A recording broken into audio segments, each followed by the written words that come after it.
Dear student, welcome to my YouTube channel.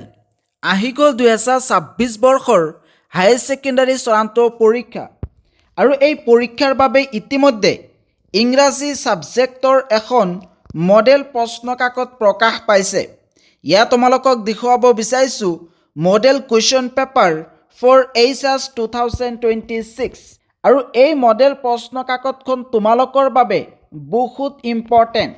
HS 2026ত এই model প্ৰশ্নকাকতৰ পৰা কেইবাটাও প্ৰশ্ন কমন পৰিব পাৰে।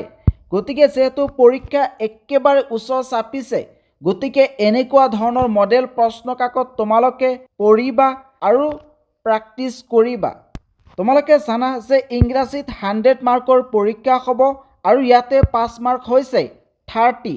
3 ঘণ্টাৰ পৰীক্ষা অনুষ্ঠিত হ'ব আৰু এই মডেল প্ৰশ্নকাকতত 4টা ছেকশ্যন আছে।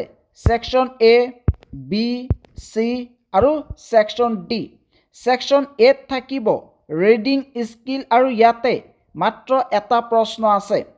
ছেকশ্যন Bত থাকিব এডভান্স ৰাইটিং স্কিল, ইয়াতে কুৱেশ্যন নম্বৰ 2, 3, 4 থাকিব। ছেকশ্যন Cত থাকিব গ্ৰামাৰ, ইয়াতে কুৱেশ্যন নম্বৰ আছে 5, 6, 7, 8 আৰু 9। সেইদৰে ছেকশ্যন Dত কেইবাটাও প্ৰশ্ন থাকিব টেক্সট বুকৰ পৰা আৰু ইয়াতে কিন্তু 45 মাৰ্কৰ প্ৰশ্ন থাকিব। এই মডেল প্ৰশ্নকাকতখন তোমালোকে চাই যোৱা আৰু এই মডেল প্ৰশ্নকাকত কিন্তু তোমালোকৰ বাবে বহুত ইম্পৰ্টেণ্ট।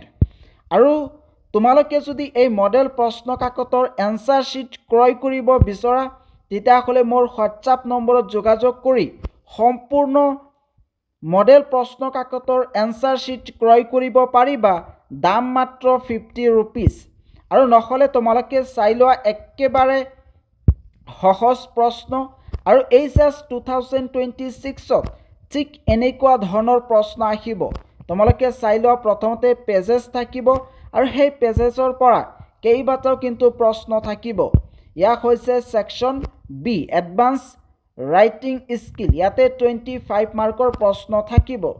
আৰু এই বছৰ কিন্তু জুবিন গাৰ্গৰ বিষয়ে ইয়াতে এটা প্ৰশ্ন থাকিব পাৰে আৰু সেই প্ৰশ্নটো কিন্তু ইয়াতে এড কৰি দিয়া হৈছে। তোমালোকে চাব পাৰিবা ইউ আৰ ৰামেন নাইবা Riya, general secretary of ABC কলেজ, recently your school held a morning ceremony on the death of Zubeen Garg. এই প্ৰশ্নটো কিন্তু এই বছৰ আহিব পাৰে, কাৰণ এনেকুৱা ধৰণৰ প্ৰশ্ন বৰ্তমান বহুত আহিব ধৰিছে। বাকীখিনি তোমালোকে চাই যোৱা। এই প্ৰশ্ন কাকত কিন্তু তোমালোকৰ কাৰণে বহুত ইম্পৰ্টেণ্ট। এতিয়া আহিছে ছেকশ্যন C। ছেকশ্যন Cত থাকিব গ্ৰামাৰ আৰু গ্ৰামাৰত থাকিব 20 মাৰ্কছ। প্ৰথমতে আছে change the form of narration of any two of the following sentence, অৰ্থাৎ ইয়াতে 4টা প্ৰশ্ন আছে আৰু এই 4টা প্ৰশ্নৰ ভিতৰত যিকোনো 2টা নেৰেশ্যন কৰিব লাগিব।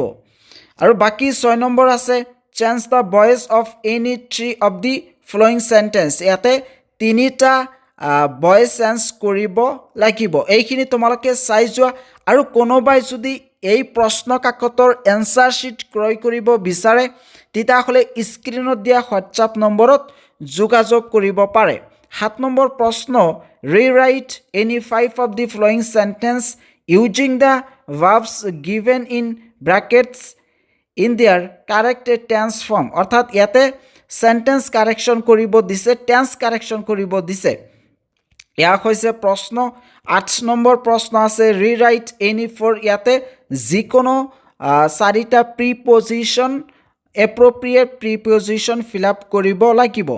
9 নম্বৰ প্ৰশ্নটো হৈছে rewrite any 4 of the following sentences as directed, ইয়াতে make it interrogative, turn into affirmative, এনেকুৱা ধৰণৰ এই চেণ্টেন্সবোৰ শুদ্ধকৈ লিখিব লাগিব। এতিয়া আহিছে ছেকশ্যন D লৈ। ছেকশ্যন Dত 25 মাৰ্ক থাকিব তোমালোকৰ টেক্সট বুকৰ পৰা আৰু HS 2026ত এনেকুৱা ধৰণৰ প্ৰশ্ন আহিব পাৰে। গতিকে এই প্ৰশ্ন কাকতখন তোমালোকে চাই যোৱা। এই প্ৰশ্ন কাকতখন কেৱল মাত্ৰ প্ৰেক্টিছৰ কাৰণে দিয়া হৈছে। বহুতো ছাত্ৰ ছাত্ৰীয়ে ভাবে যে মডেল নাইবা চেম্পুল প্ৰশ্ন কাকতেই মানে হৈছে ফাইনেল প্ৰশ্ন কাকত, কিন্তু আচলতে এনেকুৱা নহয়। এই প্ৰশ্ন কাকত কেইখন জাষ্ট তোমালোকক প্ৰেক্টিছৰ কাৰণে দিয়া হৈছে। যেহেতু পৰীক্ষা একেবাৰে ওচৰ চাপিছে, গতিকে তোমালোকে এনেকুৱা ধৰণৰ মডেল প্ৰশ্ন কাকত লগতে প্ৰিভিয়াছ ইয়াৰৰ প্ৰশ্ন কাকত সলভ কৰি যাবা।